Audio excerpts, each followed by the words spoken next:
started. You finished the job. It's good. One team is landing. See an enemy.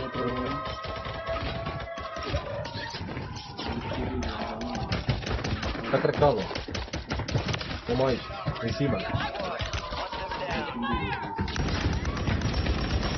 Oh my gosh, bro!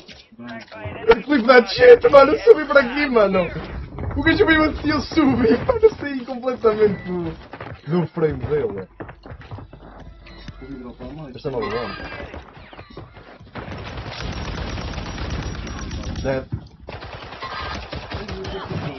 Eu não estava, foda-se, filha da puta.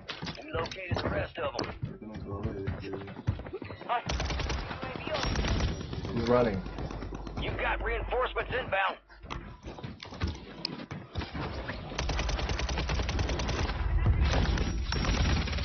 Zero 10 HP. Push that shit.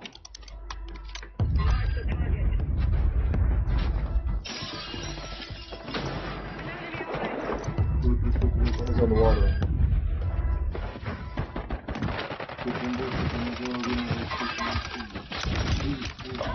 No.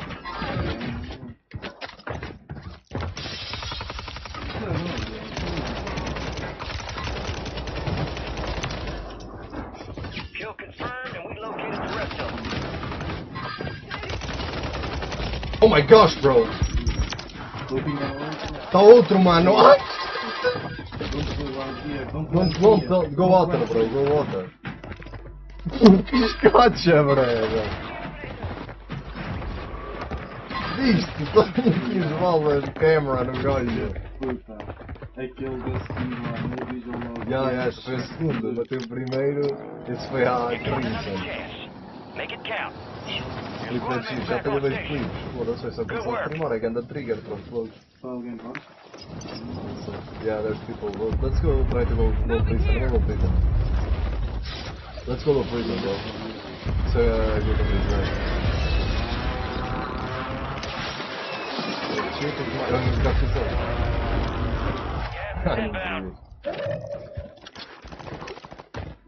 That's the way, impossível de ver.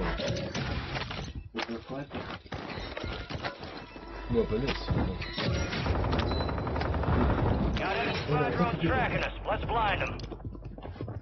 Aqui embaixo.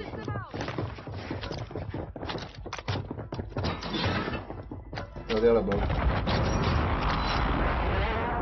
Moving here. Cancel that. All right, your squad's in the safe zone.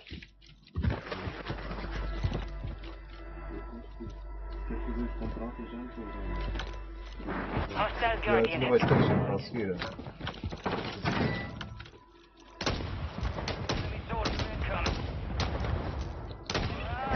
Swarm's done for. Contract's complete. Good work.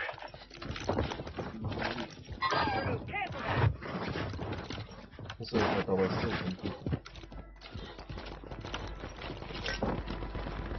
Olha aqui, né? Perfeito. You have a buy station inbound. I'm counting. Got a loadout drop inbound. Guys, cash here. Deployable buy Cash station PlayStation, ready. go. Nothing going Friendly loadout drop on the way. Yeah, there's no one. Need recon overhead. There's people coming low prison. Push it, low. Oh no, what? Estão lá à frente. What? Yeah, push both, let's push both.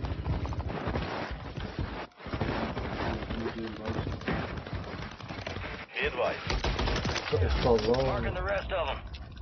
There's another one. Dead. Another one. On your tac Got map. it. Go get hunting. On the water. Taking effective. I'm fucking dead. Yeah. Oi! Smoke, bro.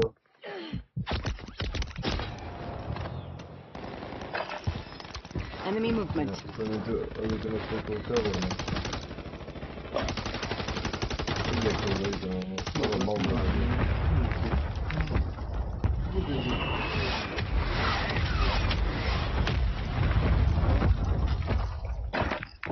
havia na esquerda ou na direita? Yeah.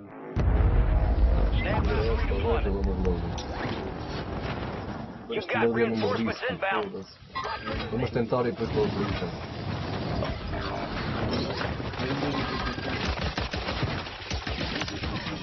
Marking the rest of that squad on your attack map. Get them. Enemies are dropping into the area. Watch the skies. Foda-se, mano. Puta. Tira, foda-se.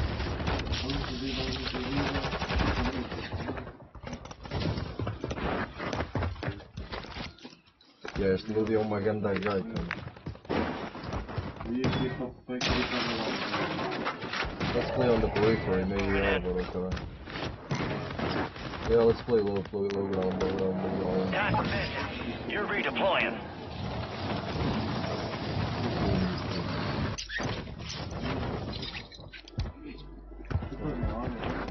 Não, eu já caí aqui também para essa zona.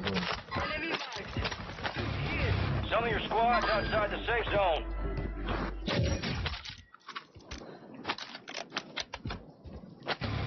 Revive kit here.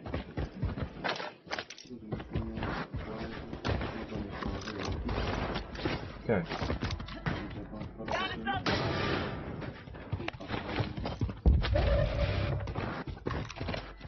Here, below. Dead. Another one above. There.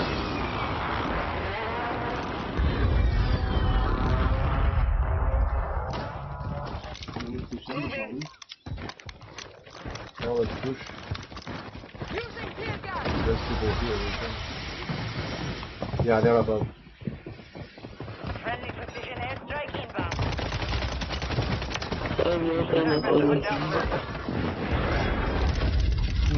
Hey, mano, morri. Good house. Bem. Another one behind you. Eu matei um, é outra aqui. One is above. He got down. Não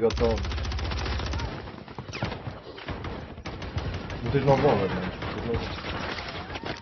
Stay below. Estou a baixar para voltar à direita.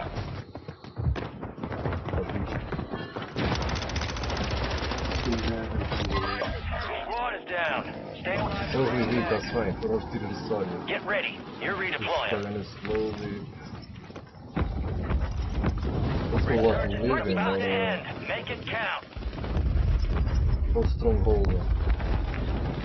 There's people using a load in stronghold. O barco assim, nós já vai abrir a Fire Sale e nós temos Qual barco? Marking contract. Este? tem a Station. There are 24 enemies active. Kill them all. Pois. Marking Squad contract. mates redeploying. Well done. Que evento? Your squad mates back on station. Não, acho que não está ninguém. Good Mas... work. Got supply drones in your AO. Handle them. Está aqui um gajo à minha frente.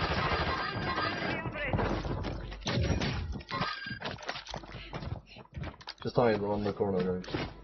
Just stay here, just stay in zone here, guys, inside. You got hostiles firing on those drones. Stay alert. Fire sale's over. Adjusting prices.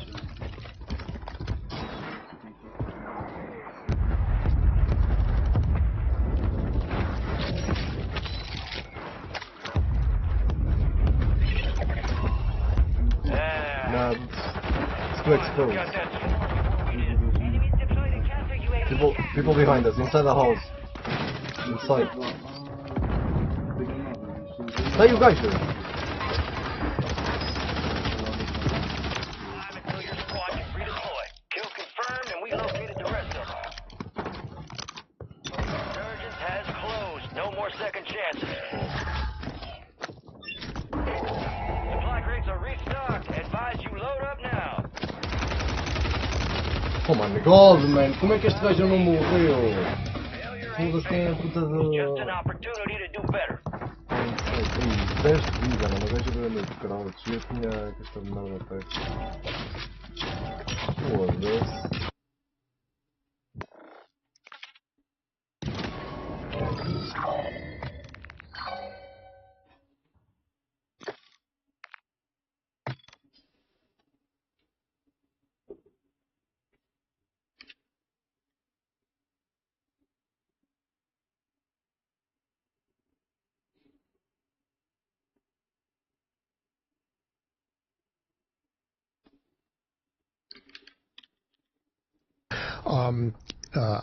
things, thoughts that just pop into our head. For artists, they pay attention to those things. That's where they get their ideas. So the muse. The muse, or different cultures have had different words for it. Yeah, the Greeks had a lot of words for it. The muse is the demon is one word, but.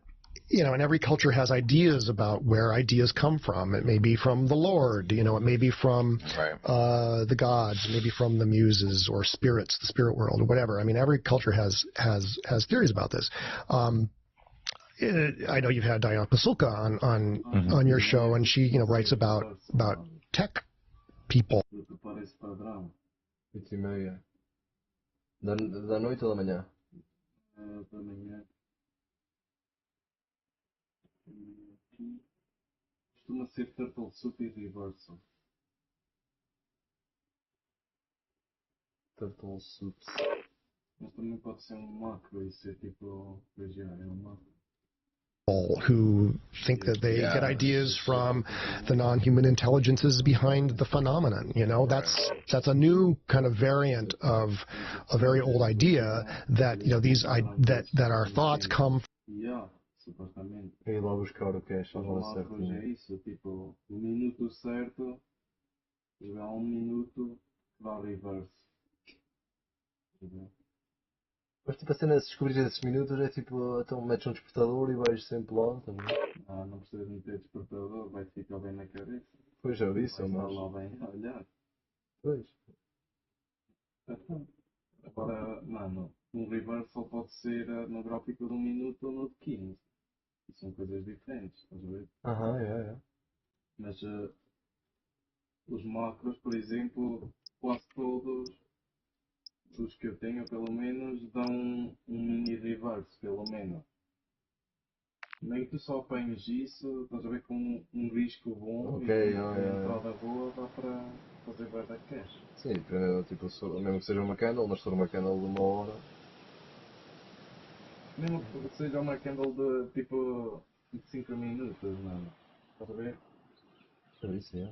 Tu com pedaços faz bué da cash. Check your weapons, check your gear. We're holding for deployment.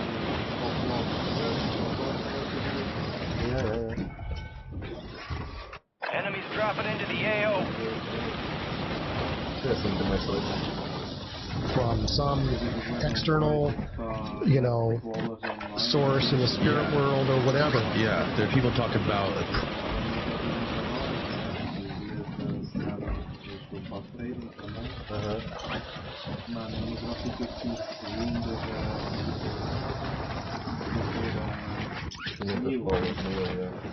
Milhares. 4.000, às vezes 1.500 só, claro.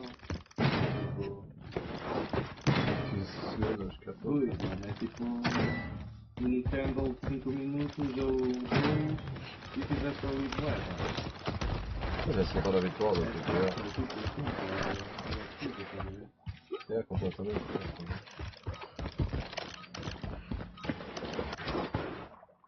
Protocol you can follow where you can open up a portal to channel some sort of download, right? Some sort of creative download or inspirational download that can help them in what they're trying to ultimately achieve. Stephen, Nós só não temos esse insight porque os humanos é que meteram labels nas merdas. Pois é, a cena do Infinity, Se é, o fractal é Infinity.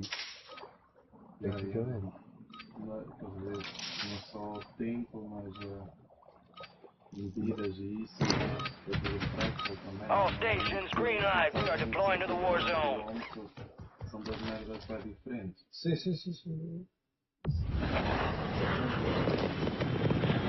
Começa a entrar mais para o absoluto. Business, tipo, não há diferença. Lembrão de areia, Estás a olhar para um ecrã, tu vês um jogo, mas é uma merda infinita.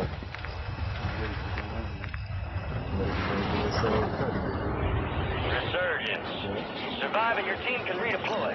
Eliminate targets to bring them back faster. Mark a drop point in your squad. See if we got their attention without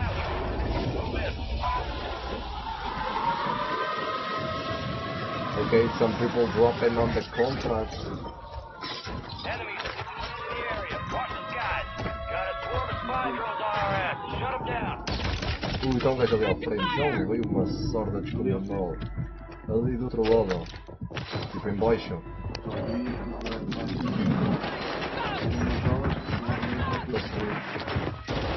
São dois, estão abaixo de 3 baixos.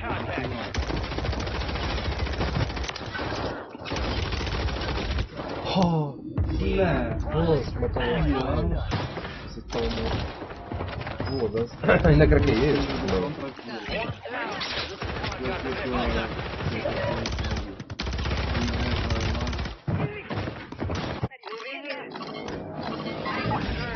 Go get your revenge.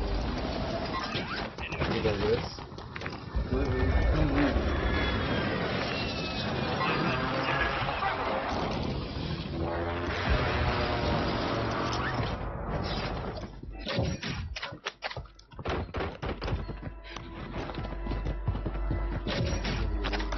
Hostile counter UAV overhead.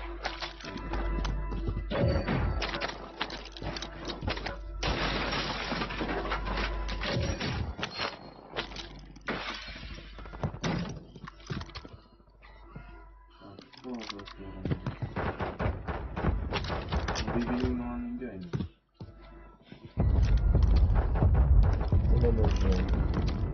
Let's my loading, let's my loading, bro.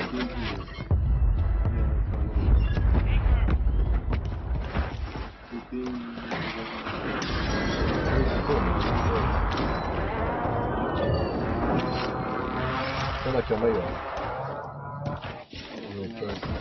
Got the cash. Tem um aqui ao pé de mim. Secure the supply boxes. Locations are marked on your attack map. Sola, olha para o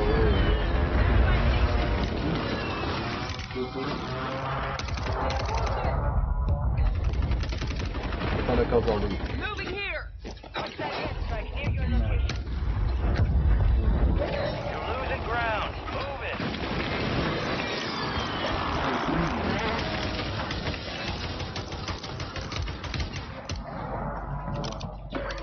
E depois vamos a acampamentos ou vamos para onde? You've got reinforcements inbound. Tem mais costas.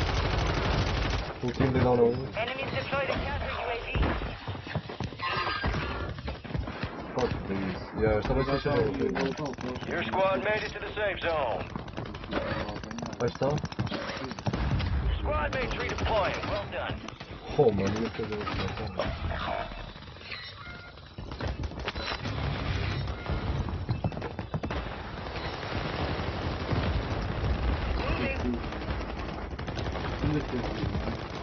Aqui é acampamento.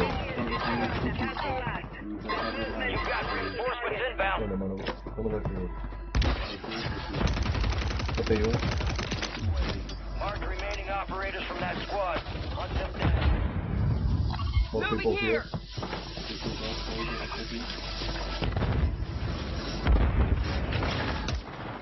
Friendly loadout drops on the way.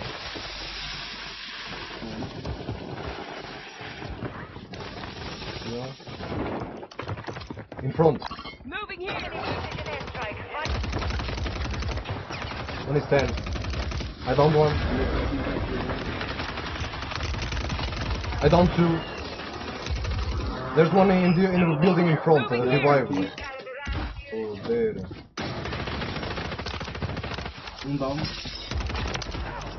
Marking the rest of that squad on your attack map. Get him. He's about.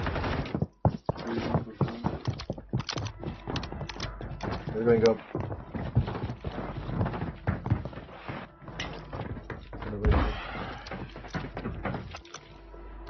Supply box secured. 2 to go. They are hiding, they're fucking stupid. No. Enemy soldier incoming. What the fuck? Number one. Contact. Oh my god, look up, look up.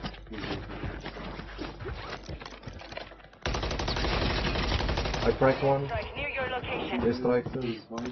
Let's go loading, come loading.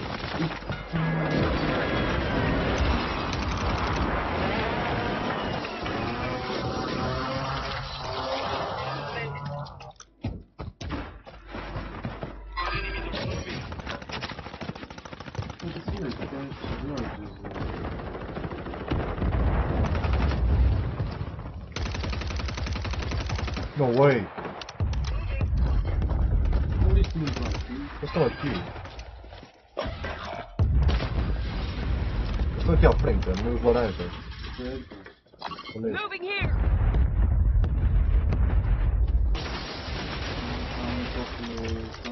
Gas is moving. Left. Stay sharp out there.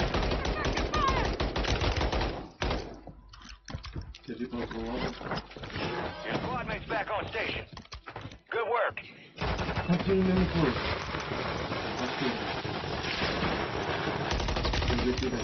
fire. Be advised, you still have squad mates outside the safe zone.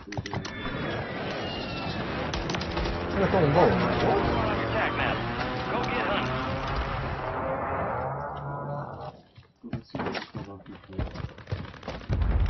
Tipo,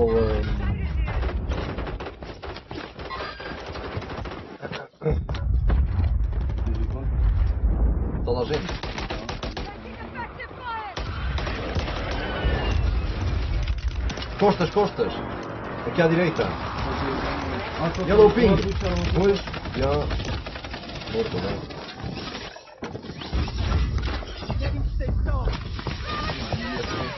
Lost. Target down. Marking the red zone. Hey, where's you? What the fuck? People close to you. Behind you, behind you. What the fuck? Ah, és tu, mano. Eu sou. Estava atrás de ti, velho. Mas era o som, estava boa perto do ti. Go get after it. Fire sale is active. Buy station prices are adjusted.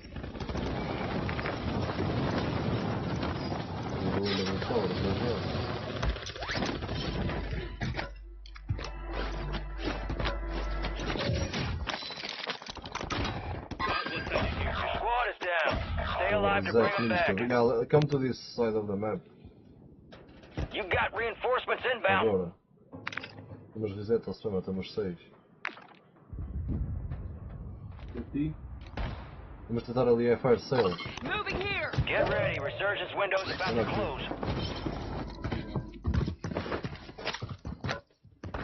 Bom, não sei.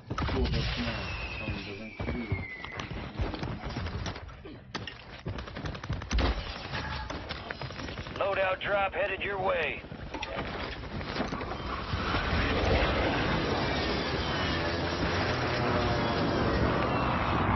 Gas is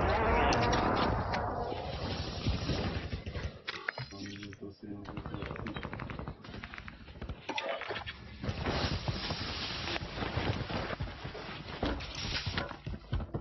in. All squad members are in the safe zone. Não sei se eu me atrapalhei.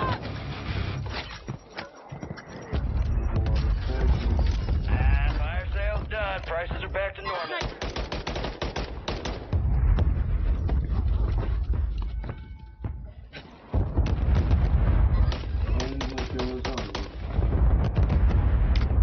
Taking effective fire.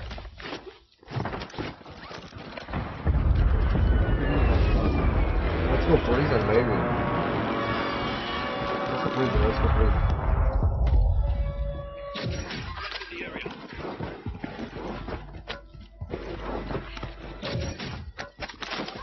Resurgence has been deactivated. Oh, look. This is the end Perfect game. zone.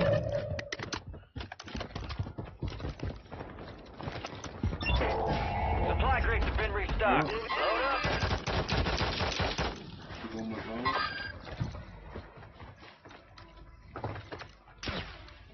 Sniping. Sniping close. Shooting me. Contact. One is very close. He's cracking me. I'm gonna pick this side, guys. I cracked one, absolute. Keep pressuring. You're losing ground. Move it. Grenade out! Go guys, pressure. Oh Taking fuck. fire! They're going to push, they're going to push. We need to loot. Please drop already above us. Eu tô óbvio esta merda. Eu vou tentar continuar, eu vou vazar. Sim, já estou aí, vocês não. Eu vou ter que acabar de dar vezes ainda. Ele estava a dar selfie já, ele não tinha vazado.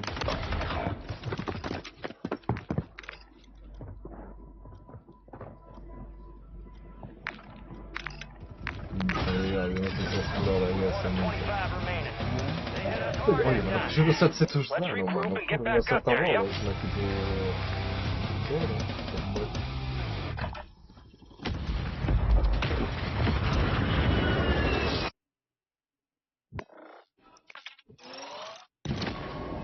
Faz parte.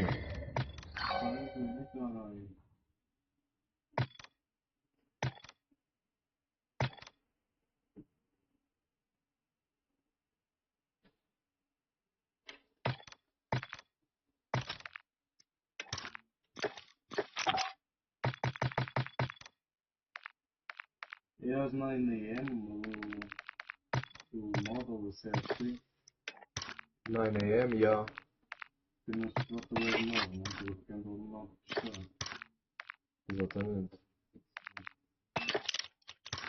Exatamente.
Check your gear and weapons. We'll be deploying shortly.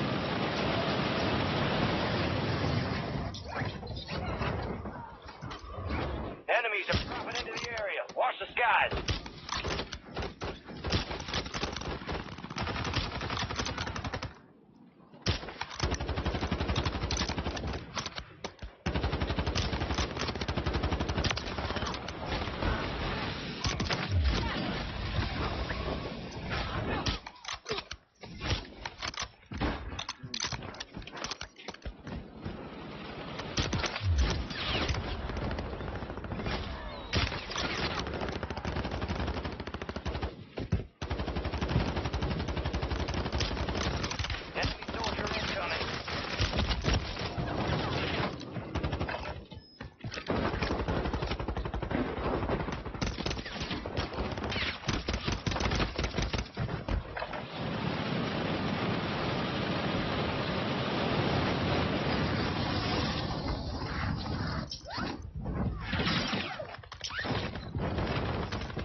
Enemies dropping into the AO. Get that shit.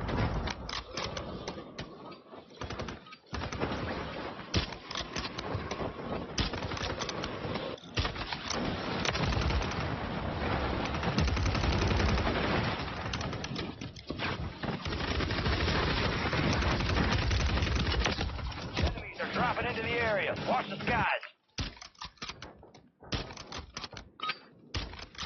All stations, we are green to go. Stand by for deployment.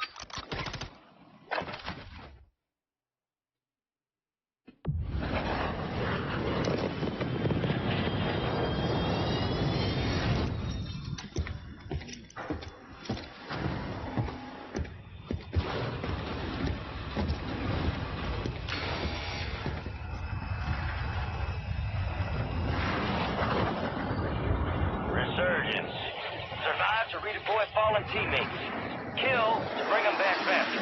All right, soldier, mark a drop point for your squad and go get after it. Let's go on, yeah. Marking contract. If you have mic, yellow. Gotta love a good E engine. afinal não é a cada 20 tem um. Menos isso. Ei, cliquei no botão errado, mano, para... Swarm of spy drones down there. Clean them. Hang on, I got it. I clicked the wrong button. Era de focus, não, digitei check contra. Marked an SMG. Counter UAV overhead. Drones taking fire. They're trying to steal our contract. Drones are down and out. Hell of a job.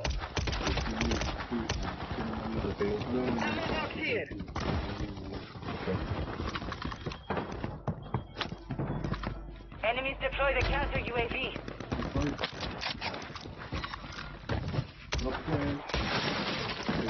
Supply boxes marked. Secure those locations. Got the Bro, gas. here. Cash. Guardian is active. Drop here. You got a loadout drop inbound.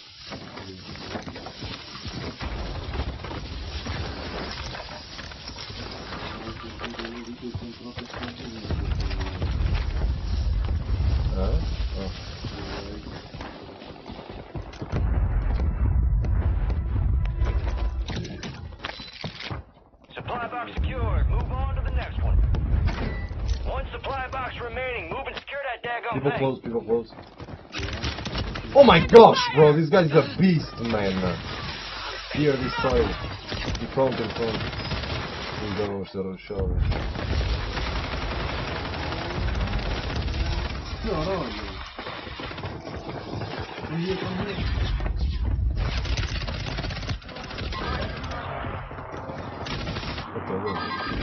Time for vengeance. You're redeploying. Oh my god.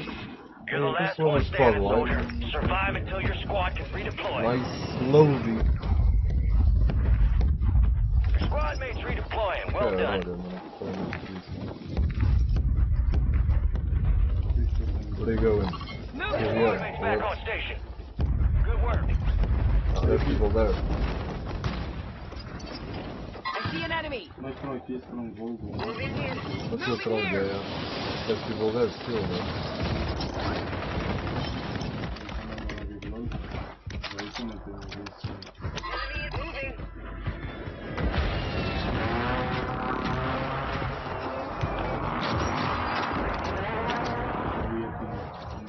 Hostile counter UAV. Alright, your squad's in the safe zone. Friendly buy station inbound. Location marked. Estamos aqui close.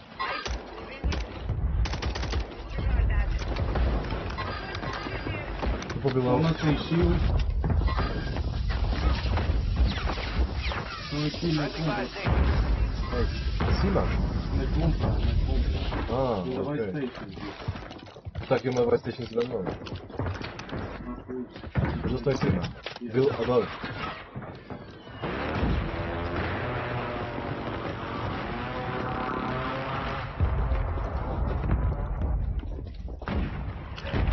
Friendly loadout drop is on the way.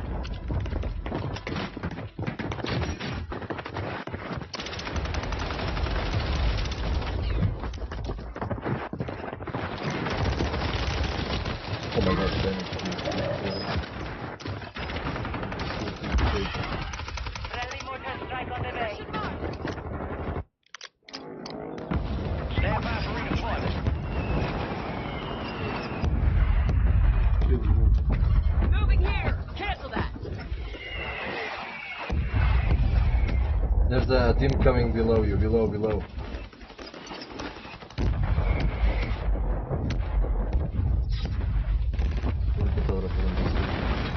Estamos aqui.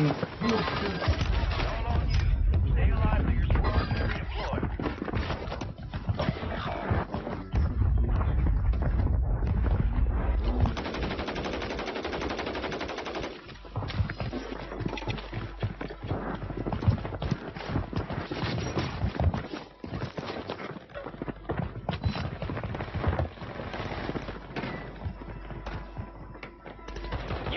Reinforcements inbound.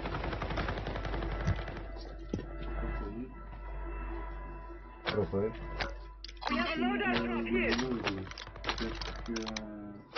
Não sei se é perigoso, mas íamos lá. Já, vamos aí então. Será? Armor box over here. Enemies dropping into the AO. One guy's dropping on you. No, it was a problem. Here, load it.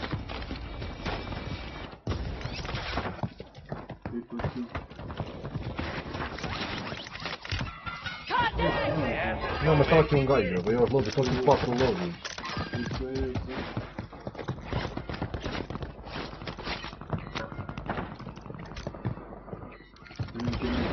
One guy dropping. Here, man. Marking the One rest more of on that this squad guy. on your tac map.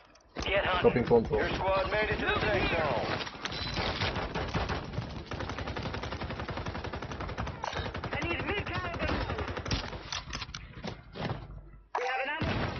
People aiming at somewhere. Yeah, that's one. Contract failed. Stand down. Enemies deployed a counter UAV. We lost the supply cache locations. Contracts Let's full. go control. Let's say control, yeah.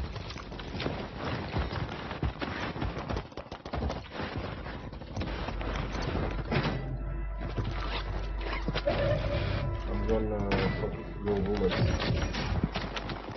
No one.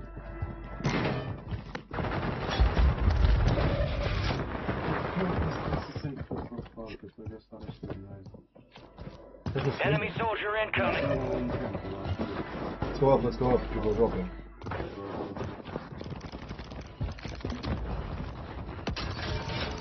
Fire sale active. Buy station prices have been reduced. One guy is above.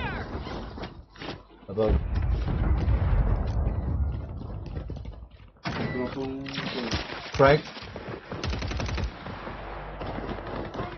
He dropped. Oh, there is a key.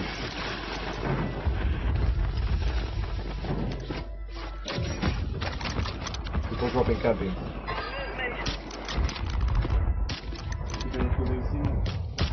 Oh my god, 10 HP, that's right. Guardian has been deployed. Resurgence window is ending. Watch your six. Careful. Guys. People on the motor.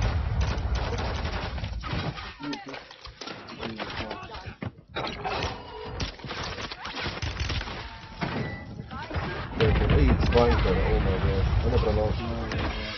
Yeah, just push that. Wait. Gas is closing in. Close the road.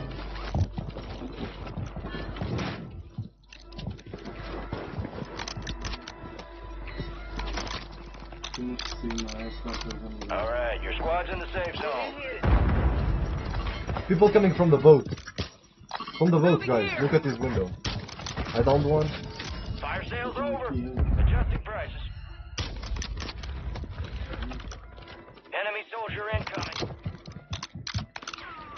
One below us and people on the zone. Okay, não vai morrer também.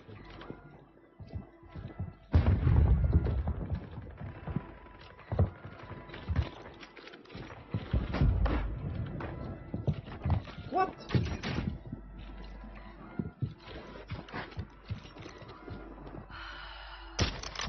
Moving One here. guy's there.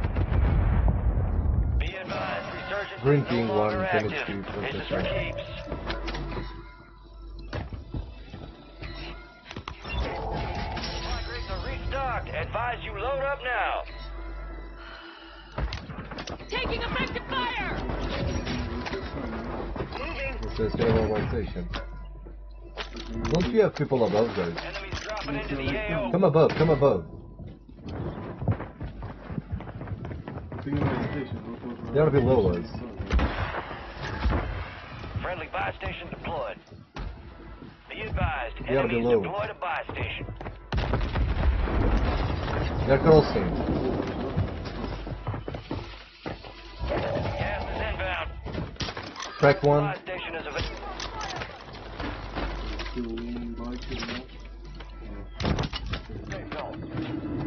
Guys, people at quarters. Enemy buy station deployed. We got a drop.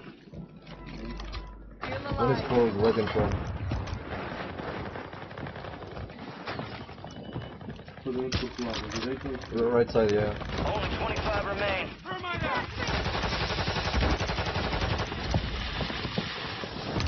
They are here inside. I tagged them a little bit. In front, I killed one.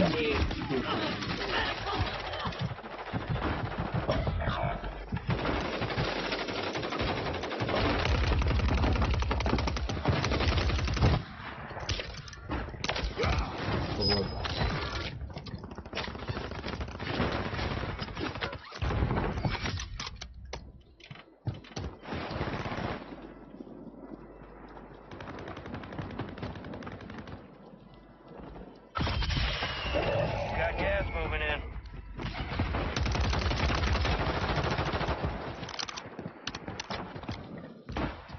Enemy.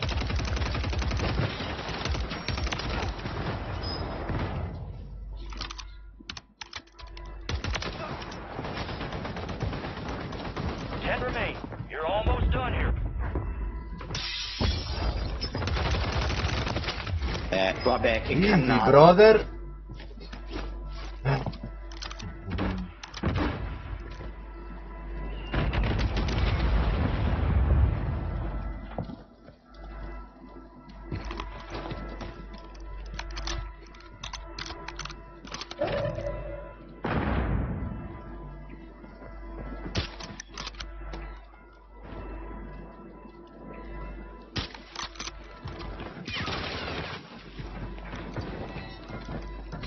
Losing ground. Move.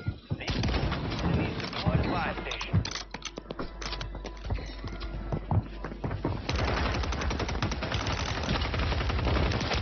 Oh my gosh, bro. Ey, eu não podia ter saído ainda. We lost that one, but we'll get those some bitches Não há next tempo time. ainda, passou. Ei, olha que fixe esse caralho. 3 raios ali. Não devia ter rolado lá. Jogada com a zona. E pá, 15.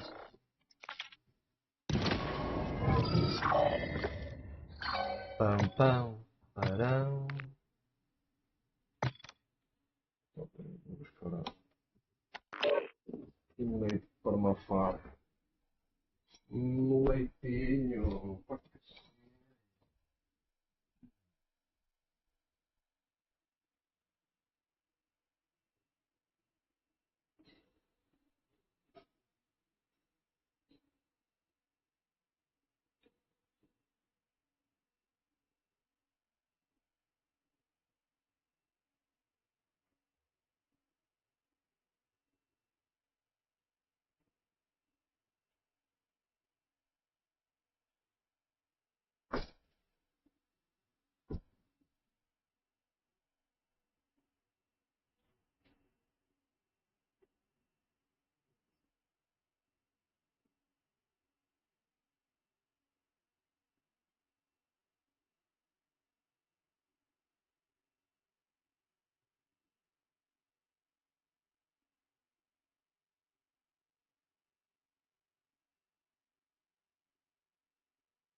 Então.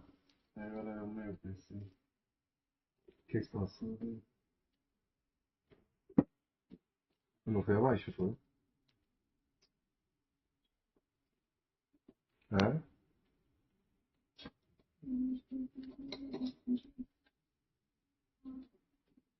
Estou a coisa ao carregador, já vi que é um contacto aqui.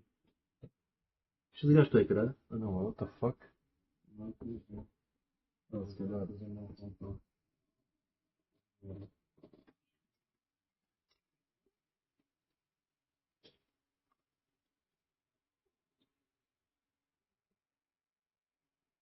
Pressfield writes about this too. He has a book called The War of Art. He talks about channeling the muse. He's a writer, and he talks about, he spent his whole life writing, and talks about how he was a failed writer most of his life until he came up with The War of Art. Hã?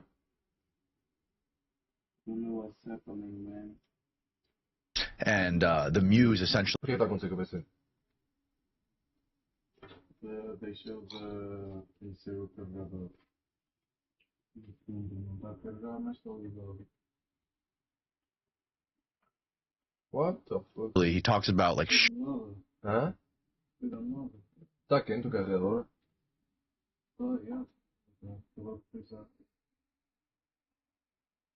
É aquele o quê? Eu não sei.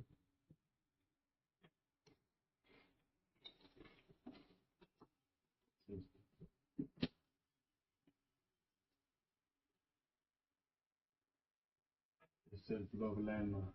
Era só este que eu queria. O quê? Qual era a solução? Era o problema. Showing up to work every day, sitting down and putting pen to paper. And he goes, every day, I have to sit down and I have to start writing every day. I don't know when the muse is going to show up, but all I know is I have to be disciplined to sit down, start writing, and then maybe an hour later, maybe 2 hours later, the muse will arrive. But you have to sit down and do the work first. And he also talks about a thing called... he talks about, what's the word he uses for it? It's like distractions or something.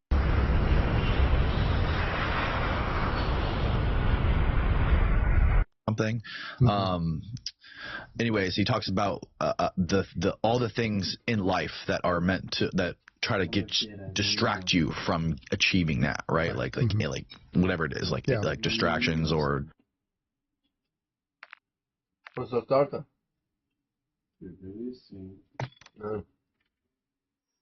Doing other things, and it's really hard to channel that thing. Anyways, like you said, people have been talking about this throughout history. Right. Well, what I'm arguing in the new book is that I'm not going to say it's not spirits or the Lord or or non-human intelligences, but that most of the time it's your own self, it's your future self. That's you are tapping into things that are going to happen in your future, and that's where your best ideas are coming from. They're coming from your future, and exactly the same way that it works in dreams. But you asked about it happening in waking life. Well, that's the way it happens for most. I mean, some artists certainly get their ideas from dreams, but they're most are getting them in this sort of inspired states, or when the muse hits them, or however you want to describe it. Right. And there's so there's a million compelling examples of people channeling their future in their art. I mean, we already saw Michael Richards. Let me give you another example, a beautiful example of this that I just learned about this, a few weeks ago. It was after I'd finished the book, so I couldn't include it in the book. But this was a guy named, I can give you his actual name, Kevin Archer, because he wrote a blog post about it. A really beautiful little blog post. Where I had known him, or we had been communicating a few years ago, because after Time Loops, he sent me some of his precognitive dreams. He'd had a few really interesting precognitive dreams. I used one of them as an example in my dream workbook. But this story was not a dream. So this starts when he was 10. Okay, he was in school, and he's in England, and I'm not sure exactly what grade that equates to in the English school system. But he was, I guess it was the last year of primary school or whatever. his teacher assigned the class to imagine that they were some ancestor of theirs in any kind of historical period, and to just write a story. Enemies are dropping into the area. Watch the skies. About being that ancestor. So this guy's name is Archer, and he said he'd always wondered about where that name came from. Okay, so he writes the story. He's just thinking this up. He writes this story where he's a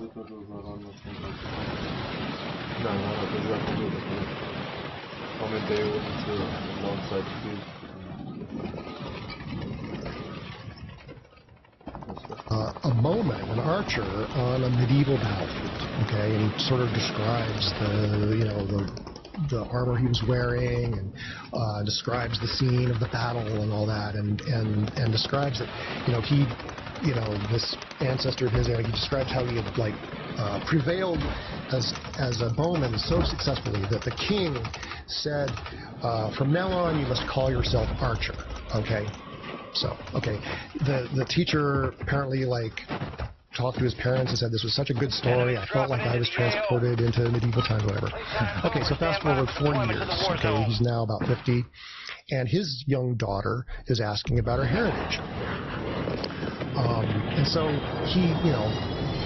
again, he's now in an age where you can look these things up on the internet rather than which wasn't the case 40 years ago. Resurgence. Survive and your team can redeploy. Eliminate targets to bring them back faster. Mark a drop point for your squad and lead them in. Think we got their attention with that one. Move in. Marking contact.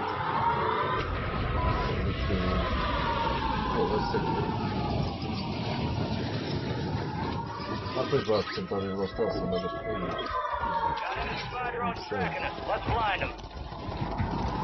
Hostile counter UAV overhead. Pois já, nós estamos a dizer nenhum, mas se não tivesse sentido quase nenhum, tipo. Mas não, 0.2% do 4.6, whatever. É zeros. All drones neutralized. That's what I You like guys to are see. blinded by the lights, not the feelings. No, your touch. Let's go, White Station. Let's go, White Station, let's go. Yeah.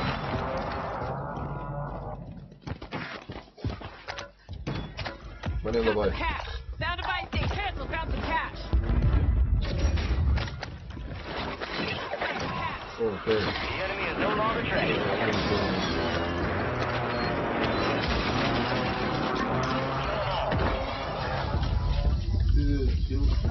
Loadout drop headed your way. Do you have Mike Yellow? No. All bounty targets destroyed. Good job. Hey, we are fucking the lead, man. I'm gonna buy utilities for later. Later, alligator. Let's go low prison or what, or the boats here. Let's get some peaks. Não temos ninguém das costas, tipo o ângulo está clear, olha. There's no one boat, let's go low prison, man. Or control, maybe.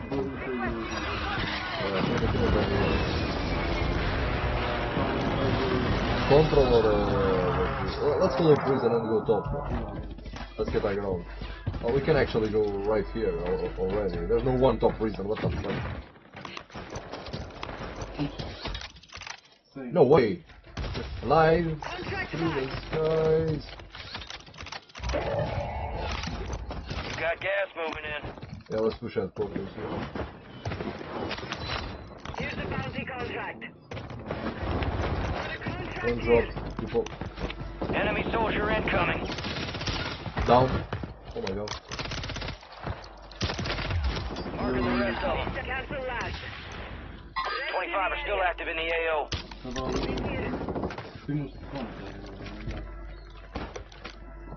All squad members. Crack, top. Hostile Guardian is active.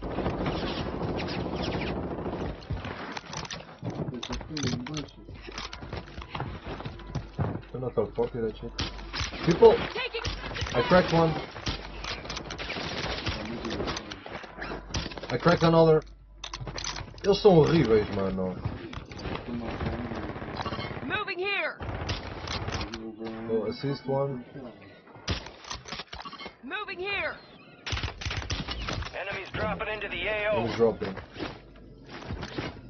I see an enemy.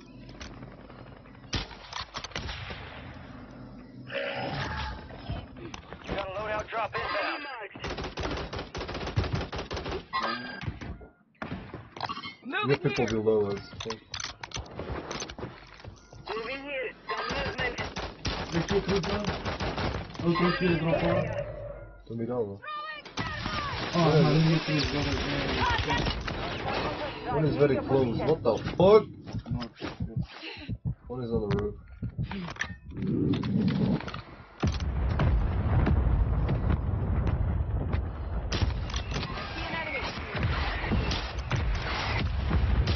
Ain't no way.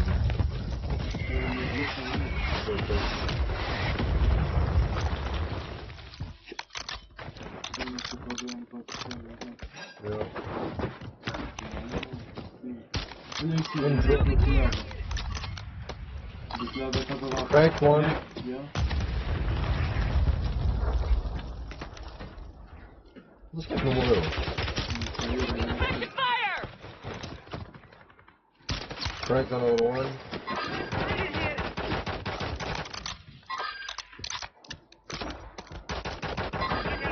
Atrás. Precision airstrike. Find cover. Precision go below. We have people like around still. Two of them.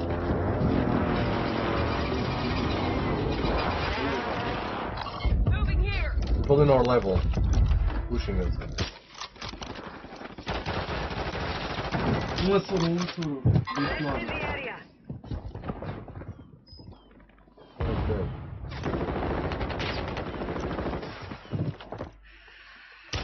Crack one. Border support incoming. I sent a mortar. Easy. Copy that. Order strike. Kill them. Estava assim. Gas is inbound.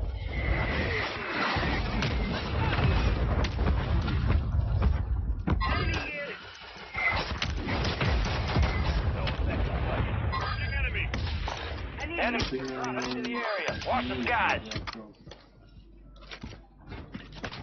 Ui, espremi snipada esquerda. Your squad made it to the safe zone. Yeah, let's pull this through. I'm fading fast. Left side.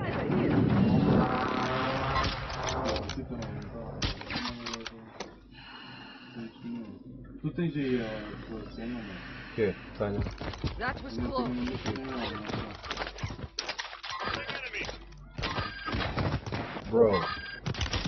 Bro, what the fuck you doing?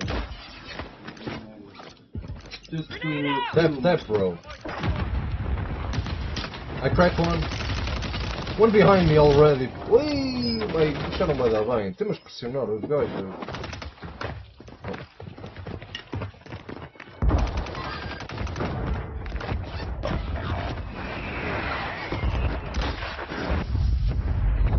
Yeah, vamos ter.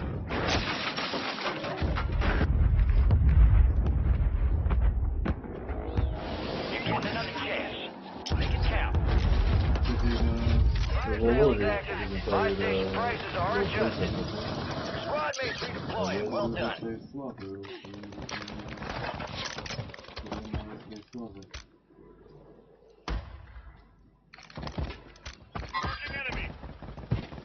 You say. You know. Oh, it's melting.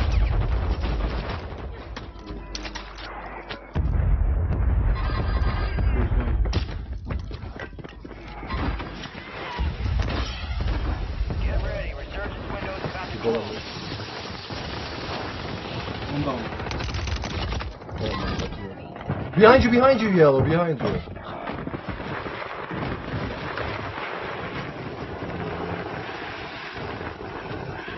They're still in it.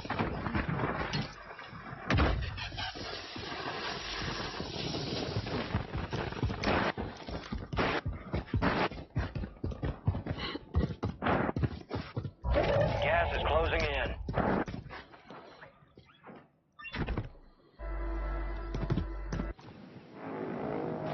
We are returning you to the front. Earn this. All squad members are in the safe zone. Your squad mates back on station. Good work. Vou mirar. Aí, o resto mete ali. É, pode matar o cara. Final sales done. Prices are back to normal.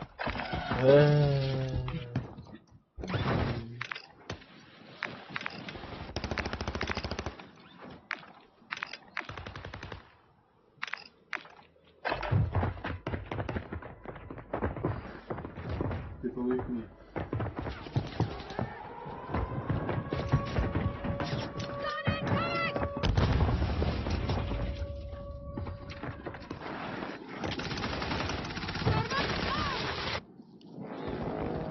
You're back on station.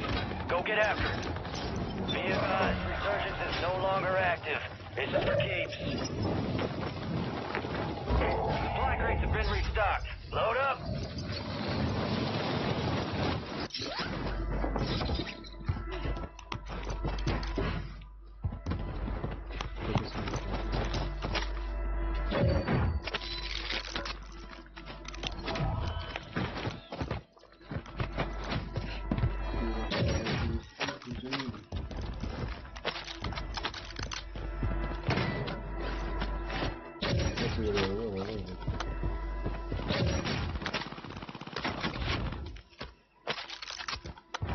Gas is moving.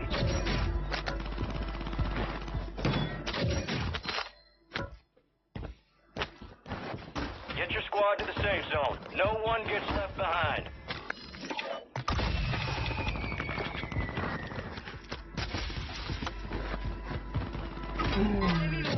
Hey, come to me, bro. We have almost cash to revive him.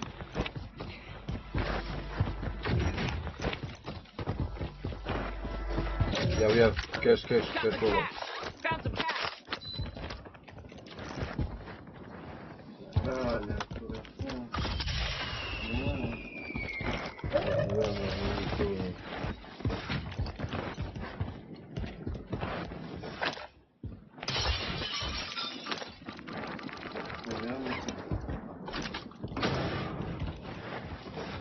Tens aqui, usa aqui aquele granade antes de apanhar de roda.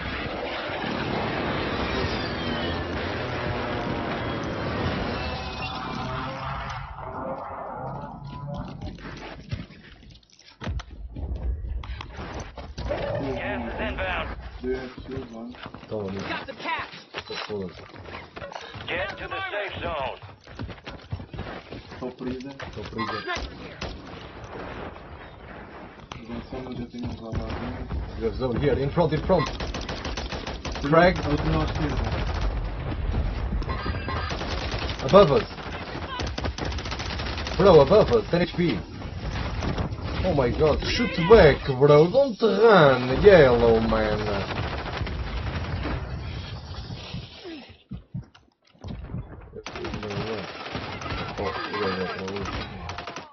Estamos aqui com a grava.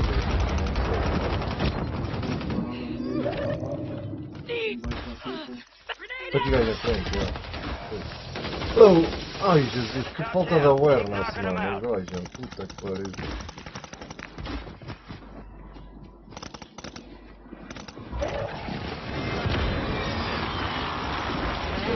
Já fica aí nesse canto, mas eu não estou, né? Às vezes estou muito longe. Não, para lá. Eu fui já com o carro.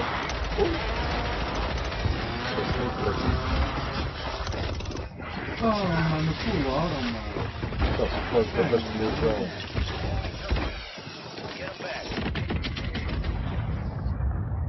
Ainda estava outro atrás. Don't count me out. Bah, mas eu achei que já param, mano. Já, também vou ver os vídeos aqui. Só Não estou a sentir.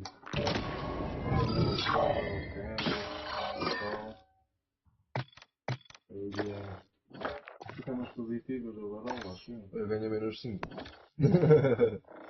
Não, mas o overall. Ah, acho sim, acho sim. Eu ganhei para aí 20 pontos, acho.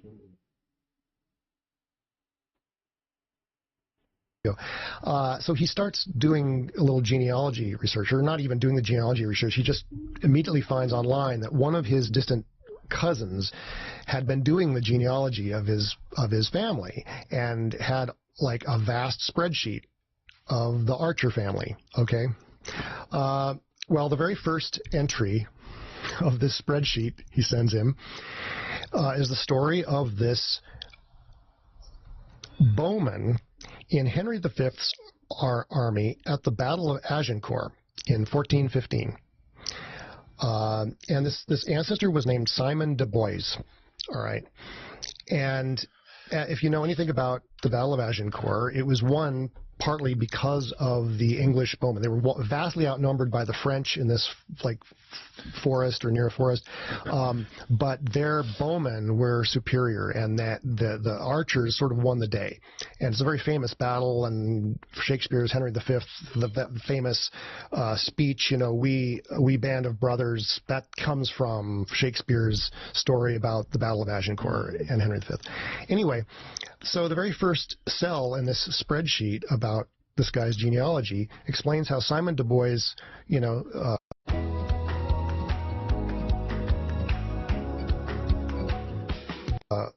was so successful as an archer or as a bowman in the Battle of Agincourt that Henry V, like, awarded him an annual stipend of like 5 marks or whatever, which was a pretty good salary, on the condition that he change his name to Archer. Huh. Okay, so it's exactly what he wrote about randomly at age 10. Now, he, like any person who's at all skeptical, and you should be skeptical of these stories, you know, he immediately reached out to his parents and said, "Did you guys know any of this history about our name? Had you ever told me this? You know, am I just imagining that I didn't know this at the time?" And they were just as was as new to them as it was to him. He never knew this history. And there's an added detail to it. Like, a lot of people are going to hear that story and think, oh, well, maybe he was the reincarnation of Simon de Boys or something like that. Okay. Oh, yeah, like he was remembering a previous life. A life, yeah, okay. That's what Kreipel talks about, too. Well, in his subsequent to this, he learned that story about the origin of the name Archer happening after the Battle of Agincourt is false. That actually the family name Archer originates a few decades before that battle, and it wasn't that story at all. So it's not. He wasn't like remembering some past life, because that was actually kind of fictional, or it was a fiction that he wrote, or a bit of kind of legend or folklore that you read. Interesting. Man. So he was precognizing in his, you know, inspired moment, or it wasn't inspired. I mean, he was just forced to write a story in school, and so kind of what emerges under his pen as he's writing is this amazing learning experience he would have 4 decades in his future about his ancestry. You know, it's just a lovely example of what I think happens all the time when artists are working, whether it's, you know, getting that kind of random, out of the blue, oh my God, this new idea, you know, comes landing in your head, or whether you're just doing what you described, which is just kind of the work of sitting down and like forcing yourself to work. I'll give you another example that's, you know, I think some people are going to like raise their eyebrows at this, but. Welcome back to another Sunday Walk video. Going forward, especially when it comes to crypto. And, of course, we got to talk about Bitcoin. Bitcoin's doing much better today, and is that a forecast of what's to come for this week? Let me discuss that as well. All right, so as for what happened yesterday, I mean, I think everyone is just shocked as I am. Whether you like the guy or not, we haven't seen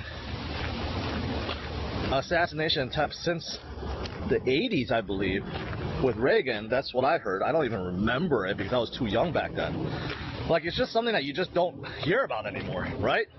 It's like, this day and age, with all the technology that we have, you just figure when presidents and presidential elections, or presidential candidates, I should say, have their rallies, you just figure it's got to be safe. There's no way an active shooter or a sniper can get a shot off, right? Well, yesterday proved that theory to be wrong. There's a lot of theories out there, okay? So I'm not going to try to contribute to them because we're getting bits and pieces of information, right? And we just don't know what's actually true and what's not. First of all, where the shooter was on top of this rooftop seemed to be very, very close to the stage, and like people could literally see it, right? It wasn't like a mile away or 2 miles away. It was just several hundred feet away, and there were reports about how people on the ground saw the shooter, even tried to report it ahead of time, and nothing was being done. And also Secret Service, you know, they had snipers also on the roof, adjoining rooftops, and it almost seemed like they saw it too. They saw it before it happened. So, I mean, there's a lot of wild things, wild speculations about what may have occurred, why this wasn't stopped beforehand, right? Like, how are they not prepared for this? You got to figure where they held the stage and the rally, like where they held it. They must have, like, you know, secured the buildings around, blocked them off. I mean, I'm assuming everyone in attendance were searched. I mean, plus all the security and, again, the technology. I'm sure they have cameras everywhere and stuff. How is this missed? I have no idea. I really don't. I really don't. But here's the thing. We had it, and now the country is wondering. This is the big narrative, right? The country is wondering how this happened and what is Trump going to do. Well, it seems like he's going to press forward.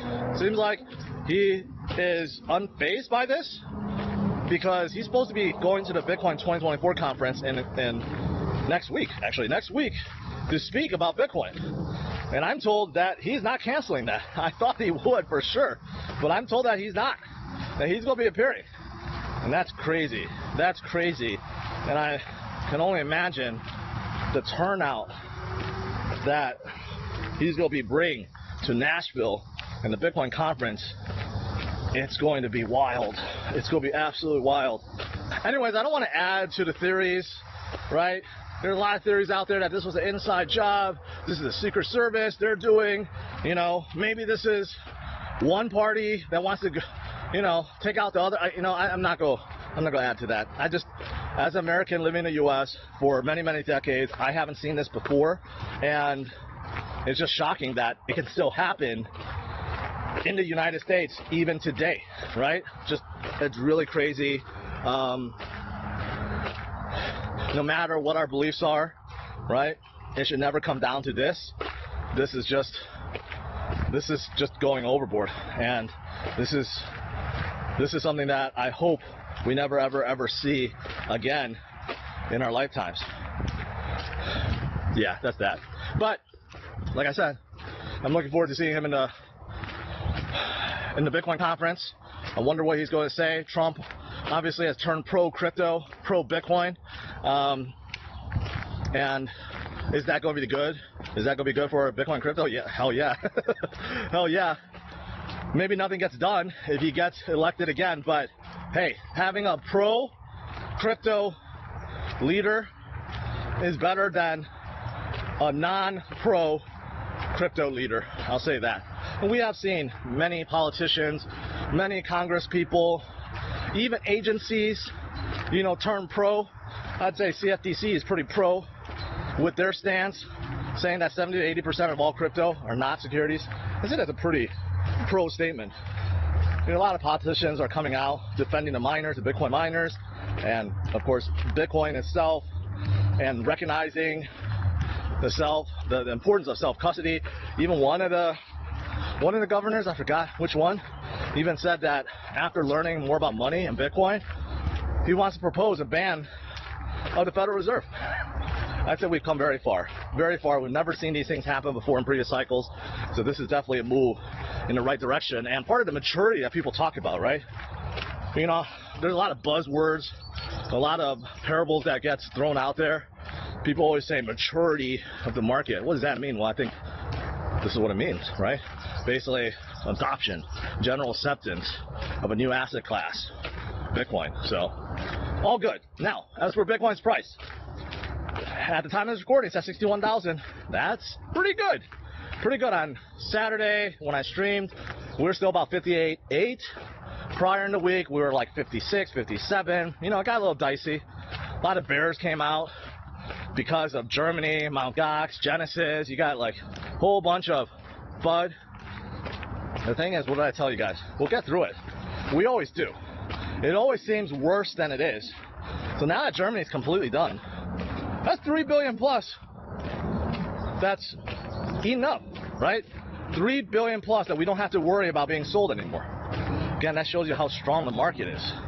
The market ate it up like it's nothing. And plus, we still have Mt. Gox, who have already started distributing, and some of those creditors sold off, some didn't.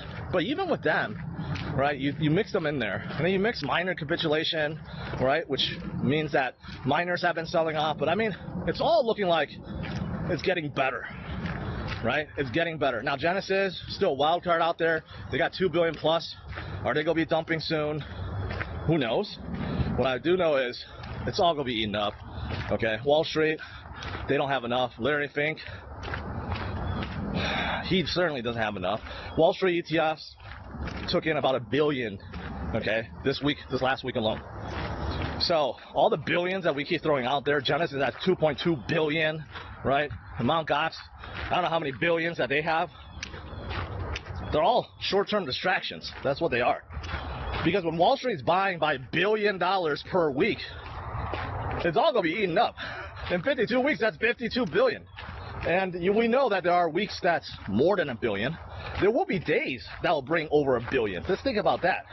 There will be days in the future, in the near future, where Wall Street takes in more than $1 billion worth of Bitcoin per day. That is a certainty. So, all this FUD right now, it sucks. But the best way to think about it is, you have more time to DCA. You're given this golden opportunity to buy more, to buy the dip, right? And that's fantastic. We know Bitcoin and the entire crypto market cap is going to go higher. So why would you not view our current situation as an opportunity, right? Buying Bitcoin below 60 is a gift. It's a gift, especially when we see 70s soon, 80s, 90s, 100. And then I'll point back and say, hey, do you remember those 2 discs that we had that brought us into the 50s? Did you take advantage? Or did you start some FUD and you panic sold, right? So it's living through these moments that really tests your conviction and faith in Bitcoin and your character, right? A lot of people say a lot of pro things when things are going right. But do they say those things when things are not? That's the key. That's what you guys need to focus on, right? In a bull market, everyone looks like a genius.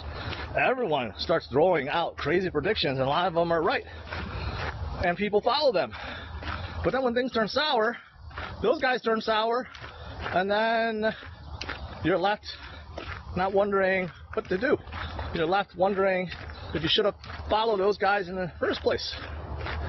You guys know my stance. I've been through many, many cycles. I've been through many hardships, many black swan events.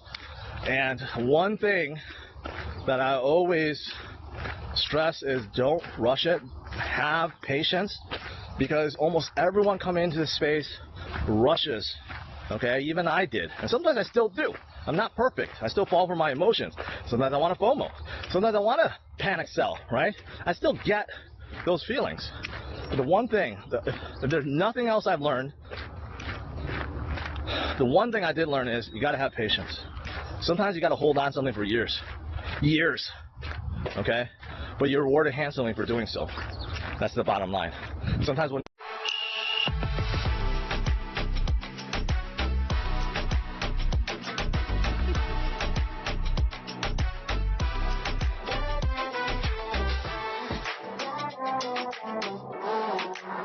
you rush, try to outsmart the market, you try to out-trade the market, thinking that you're smarter than everyone else, That's when you lose. Sometimes lose massively. Or sometimes you don't even realize you're losing. But then in the end, you calculate things and you realize you are. So don't be one of those people. This week, I believe, based on how this weekend has been going, could be quite positive. Right? Of course, it doesn't have to be. Of course, maybe Genesis starts selling or more Mount Gox flood comes out and causes Marty to go down. But, you know, I think based on Germany and based on Wall Street from last week, I think this week could be absolutely fantastic. And the fact that Trump confirmed he's going to the Bitcoin conference, I don't know if it's 100%. I take that back. I don't know if he himself has come out, but I've seen reports that he is still will be attending. But I think this week, next week, leading up, because we only got 1 more week, 2 weeks into the Bitcoin conference. So I think we could see a pretty good rally. We're sitting at 61,000. The next resistance is 64, 63.7. That was one that was a resistance turn support. Unfortunately, we lost that support. So now that will be the next test. I think with all the shorts that are piled on right now, just a little bit of momentum will liquidate them and drive us much higher. So I think 63.7, we can see that. By the time I stream tomorrow, we can see that already. But I think we're going to hit that soon. The question is, after we hit that, or we go get those short squeezes and drive us up back to some of the previous levels, like, of course, 65, 68, 70, 73. We get a tremendous push this week, leading into next week, leading into the Bitcoin conference, and we actually shatter our previous high, which can be possible. It's not outrageous to think that if we have a solid momentum this week, next week, we can definitely get back to 73,000, and we could possibly start the conference at 75 or a little bit higher, 78. It's not out of the realm of possibility. That's for sure. You could say it's planned. You could say it's manipulation. It's whale games, whatever you want to call it.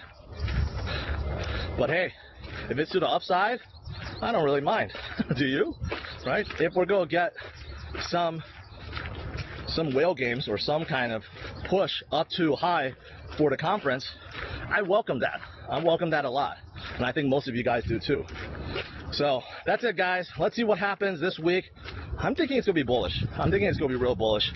And as for the whole assassination thing, I don't know. I hope this brings people closer, not further.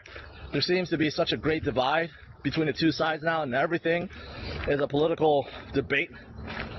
I don't know how this happened or when it started happening, but I hope we never see something like this ever happen again in our lifetimes, and I hope that we can come together and move forward. That's it. Smash it a like, subscribe to the channel. I'll see you guys tomorrow, usual time, 8:30 a.m. Central Standard Time. Take care. Bye-bye.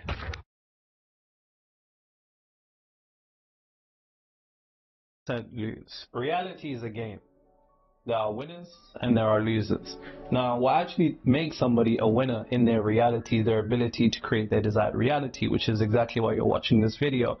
And I will show you how to do that. It's very important, however, that you know why 98% of people lose the game that is reality, because that's all it is. It's a game. And I'm going to give you 5 rules of the game that you've definitely never heard anybody tell you when you first landed on this physical plane, that hey, here's how you win this game. We always think it's something to do with finances or learning this particular form of education, but there is no better education in the universe than universal education. Metaphysics is the highest level of knowledge, which is why there's literal secret societies dedicated to making sure you never learn what I'm about to tell you. Now, how do we win the game that is reality?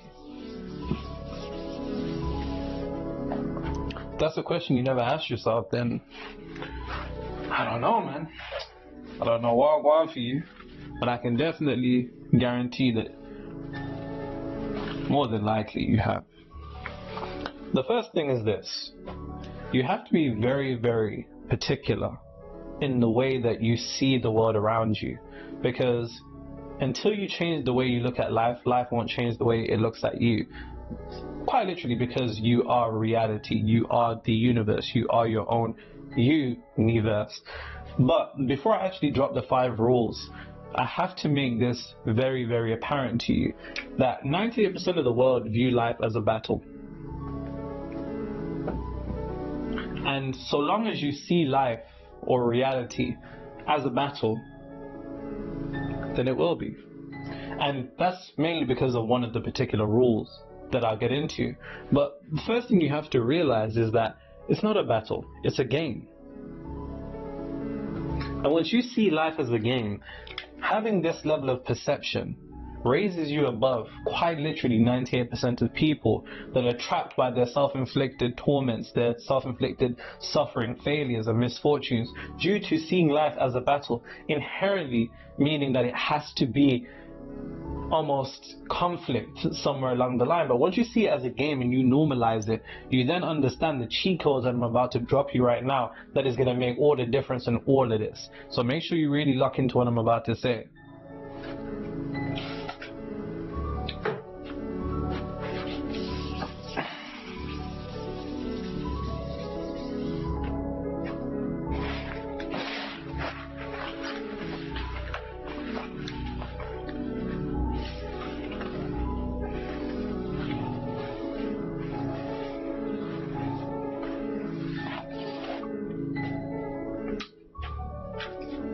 The first rule of the game.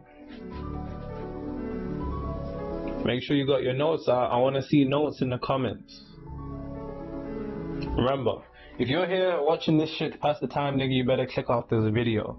We're only dedicated to one thing here, and that is you being able to create your desired reality without all the kind of new agey corny stuff. Unfortunately, I ain't got no vegan sandals on. Crystals, I ran out of those, and unfortunately my my alkaline food is it's not here. I eat meat, pause. Anyways, rule number 1. Reality is not a physical game.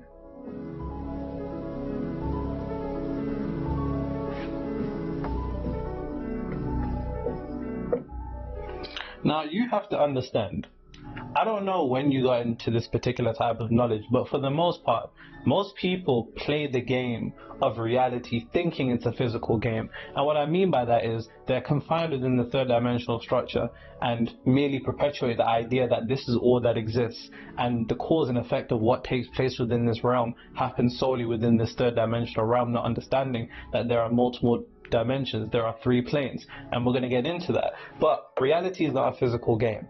So what most people do is this. Most people work hard.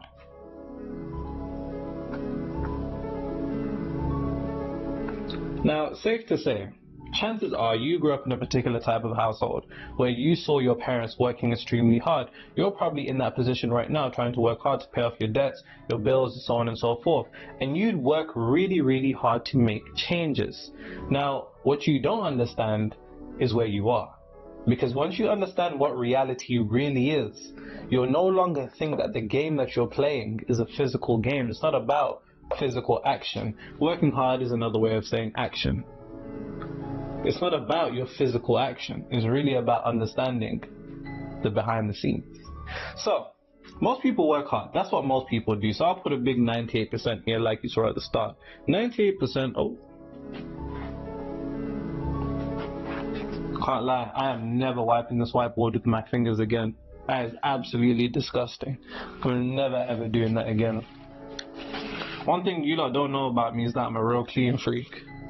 I'm just not into all the trampy stuff. But anyways, 98% of people work hard. They take physical action to get a result. They think the way that they win the game in their heads is through taking action. Action specifically within the third dimensional realm that we call reality. And this is why so many of us watch our parents growing up in the same cycles over and over again, and it's because they're not understanding how the real game is played. Taking action in the third dimensional realm is irrelevant because reality is not a physical game. What is reality then, Nero? Since it's not a physical game, get to it, Nero. Relax, you're gonna get some. Reality is a mental, spiritual game. That's the first thing you have to realize. The real game is played mentally and spiritually. The real game is what you can't see. That is the real game. That's how it really works.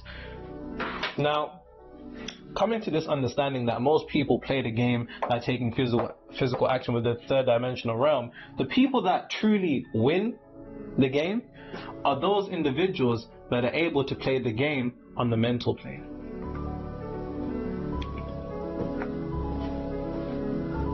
Nero, what do you mean? Relax. You're gonna get some. Remember, reality is not a physical game. Reality is not a physical game.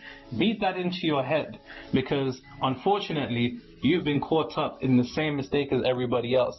And until you break free from these lies, you're gonna be like that fly that is trapped in your crib trying to get outside by bashing into the window. Pause on the bashing. But if it just done a 180-degree turn in terms of its paradigm, it'd be able to fly out the window. Now,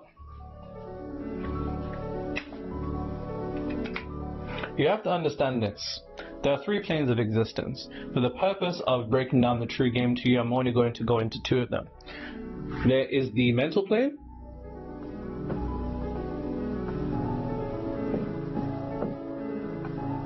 and there is the physical plane.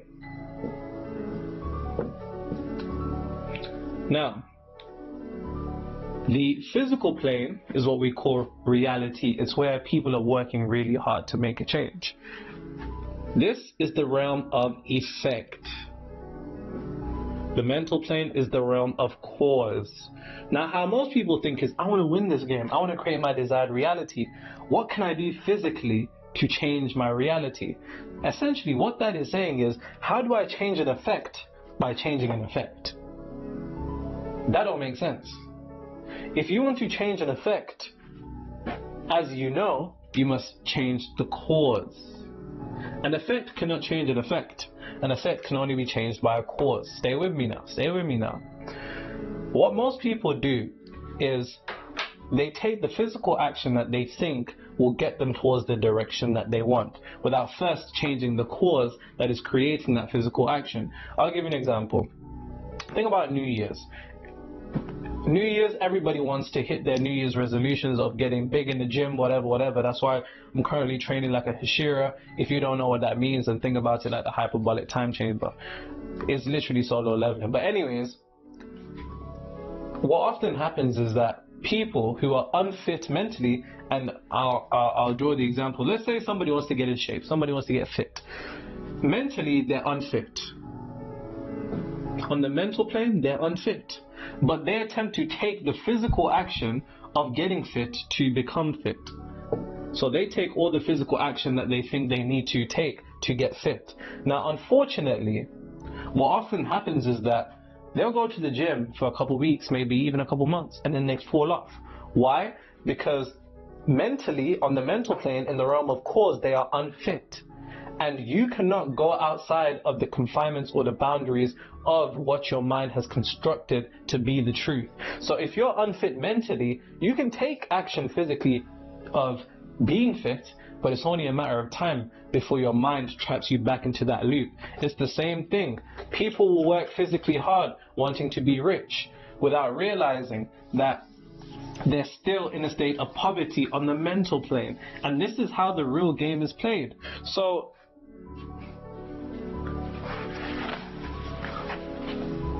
and it all comes down to 3 words. I could break down the 3 words to you like this. Just remember these 3 words.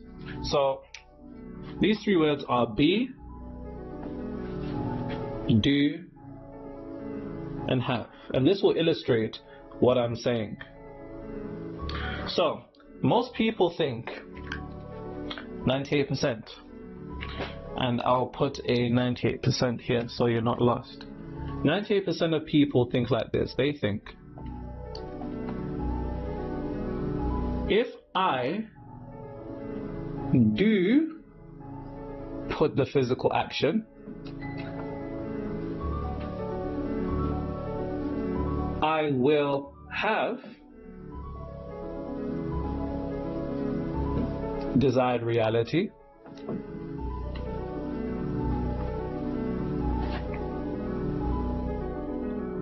Then I will be desired emotion.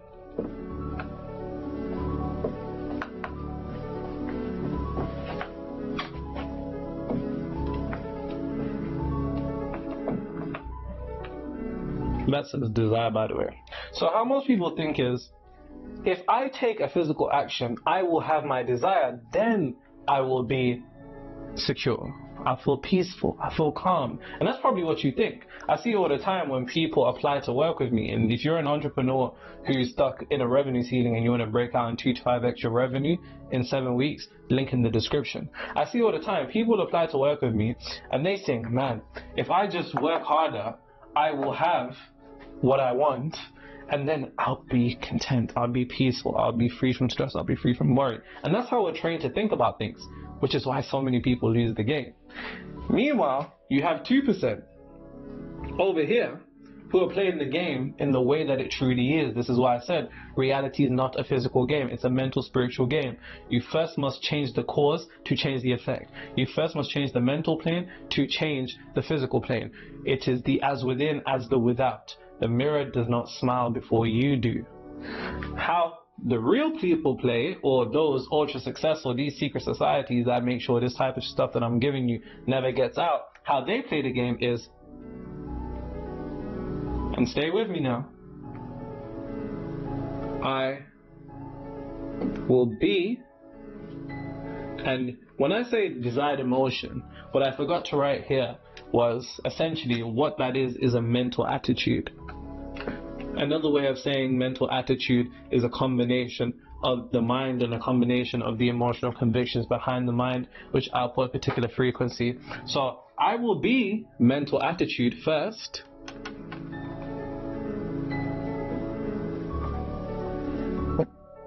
I will be mental attitude, then if I do action, I will have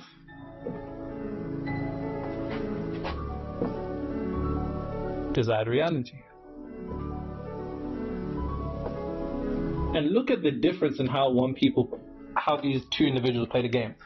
First group of people, the 98% of people that fail, which is probably how you thought about it, they think, if I do this physical action, I will have the desire I want, then I will be in the mental attitude that I really want. How the 2% play is, I will be the mental attitude first, then if I take the physical action, I will have the desired reality. So essentially, if you want to be rich, you need to be rich before you can be rich. You need to be rich before you can be rich. Okay?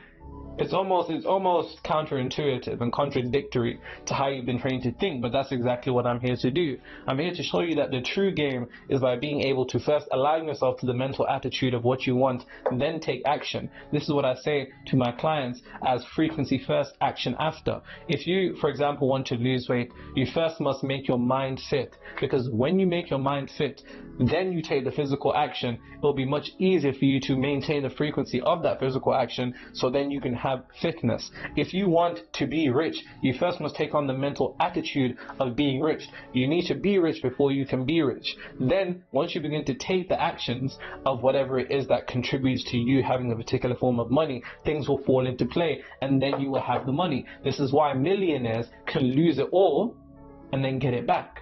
Why? Because they have the mental attitude of this. And I know somebody who's done this, and it is insane. Shout out Alfie. The mental attitude of being naturally rich then allows for you to experience a particular type of reality where it's organized in a way for you to easily accumulate it, because it's all about the state of consciousness first. It's about getting first into the mental attitude of what you want. It's about playing the game mentally and spiritually first, and then physically last. That is the difference. Whereas everybody else plays it physically first, then barely mentally, and then fake spiritually. Let's just be real. And that's how you really and truly create your desired reality. Now, that is rule number 1.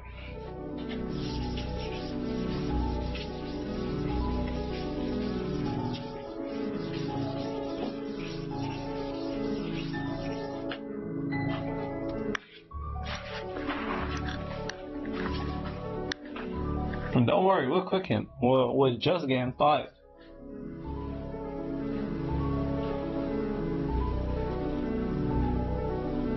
Make sure you're taking notes, and I want to see your notes in the comments, because I swear down, if you're just watching this for fun, it ain't gonna work out for us. It's not gonna work out between me and you. All I want to do is to ensure that you have the necessary tools to create your desired reality. That's why I share the secrets that the elite entrepreneurs hire me for, but they'll never tell you this stuff. And it's funny because when I grew up, I always thought to myself, these rich people use the secrets of the universe to, you know, do what they want. And now I've become the guy that teaches them that. Anyways, rule number 2.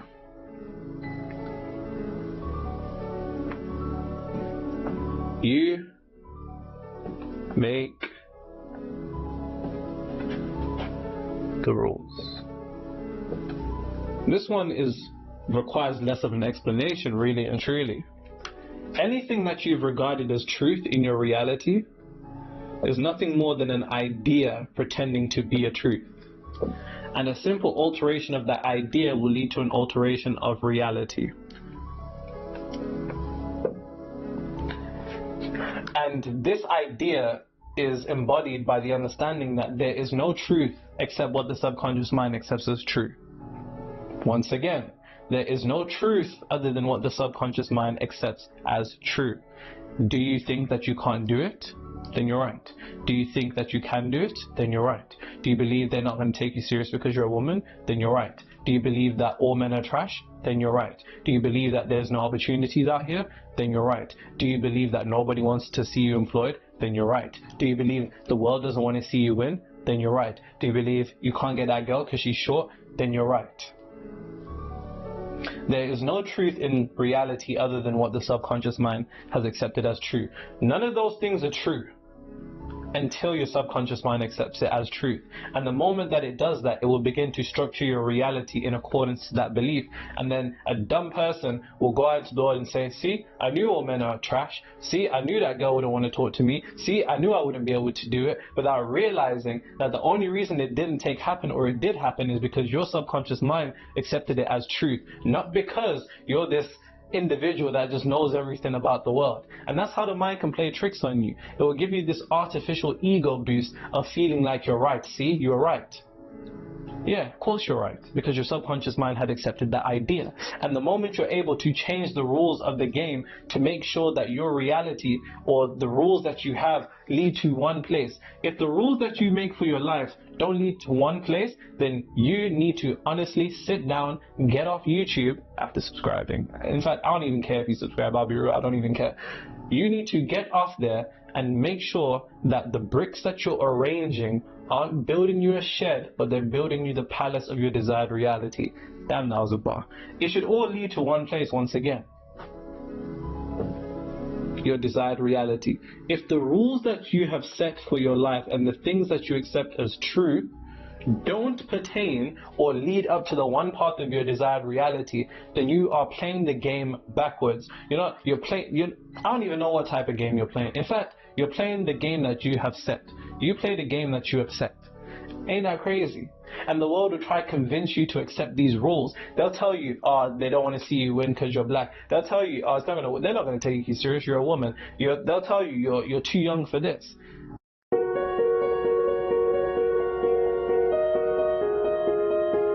Hi, I'm Sylvia, and I'm going to explain. The moment you accept those rules, the game that you are playing are then structured in accordance to those rules. Not because that's how the game is set, but because that's how you have set the game. You make the rules for your reality. There are no truths, there are merely ideas. And once you alter the idea, you alter the reality. Nothing is true except what the subconscious mind has accepted as truth. You need to make sure they all lead to one path, that is your desired reality. I don't care what you believe, so long as it leads to your desired reality, so long that it makes sure that the bricks that you're building your mind with all reflect the structure of the reality that you want to live in physically. That's all that matters to me. I'm not here for all the extra shit to try to tell you to be a vegan, to wear crystals, and to do astrology and all that other extra shit that other niggas are doing. What I'm trying to do is give you practical, metaphysical information that you can use to build your reality in the way that you want. And to be honest, I don't even care if you take me serious, because the people that pay me thousands to do it do take it serious, and you're getting it here, so make sure you're dropping those notes. Now,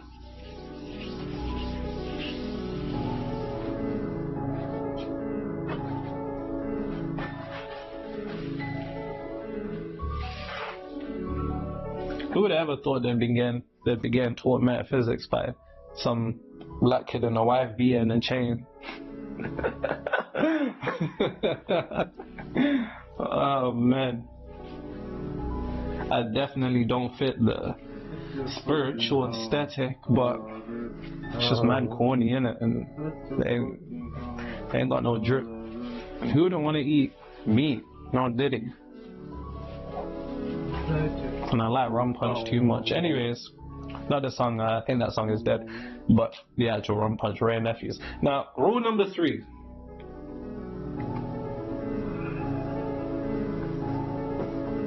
Very, very simple. Rule number 3 is you can't have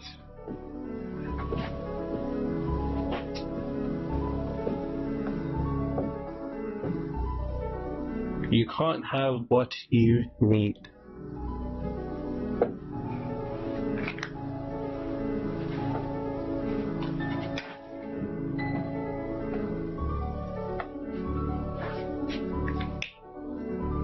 Now you're probably thinking, what the hell? How does that even make sense? You can't have what you need.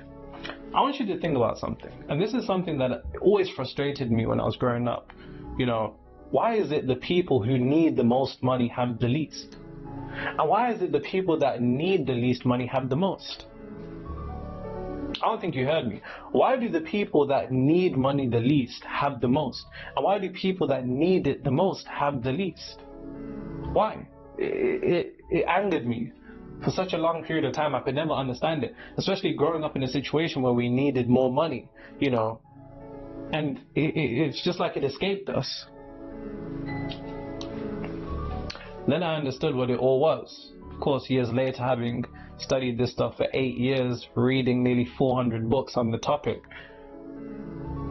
Big waste of time, by the way. Don't do that. You're better off just taking 10 solid books and rereading them. I would definitely drop a books list so you ain't got to ask me again. But the reason you can't have what you need comes down to this. What needing really and truly is importance. And one thing that I kind of discovered just by observation of my reality and seeing what would happen when my clients would collapse their importance. For example, you know, one of my clients, Jake, he owns a plumbing business. He really wanted to hit 100k per month.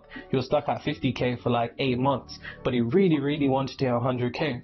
And it's not until we're able to collapse the importance that he was actually able to hit 75k in 2 weeks. Legit. Anyways, importance. What importance creates is this word, space. When you need something, really and truly, that's a level of importance which creates space. So, for the most part, when you really need something, when you have a big amount of importance for something, the bigger the space. The smaller the importance, the smaller the space. And the space is all about in between you and your desired reality. So if I say this is you, I'm not an artist. I don't know why his legs are so small. If this is you, and we say that this is your desired reality over here,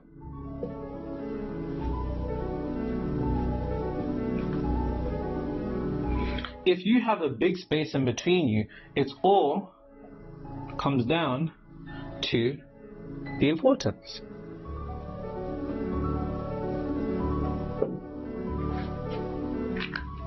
Now, the moment that you're able to collapse the importance, the gap in between you and your desired reality merge into one. This is why the dudes that get the most girls don't deep it. They don't place importance upon it. This is why the people that make the most money don't put importance on it. This is why the moment that you really, really wanted something really, really bad, whether it's a girl, whether it's a guy, whether it's a certain amount of money, it almost seemed like it was running away from you. And it's because you were creating space through your importance, because importance is another way of essentially saying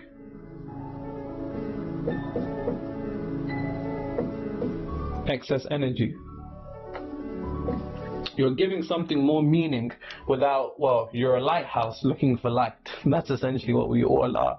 And the moment you're able to collapse the importance, you collapse the space in between you and your desired reality, and they merge into one. Anything that you really, really want, you're not going to get it, my friend. You're not going to get it.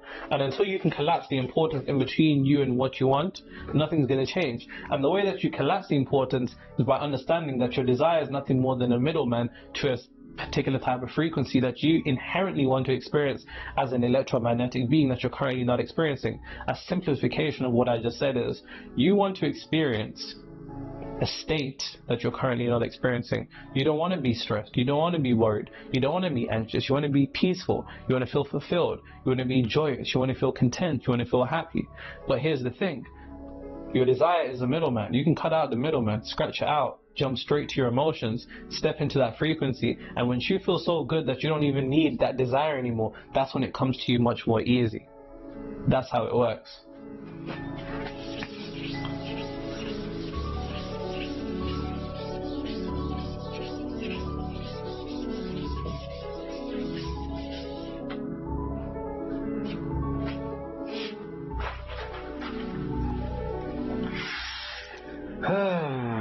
Buddy. And make sure you bring some hay fever type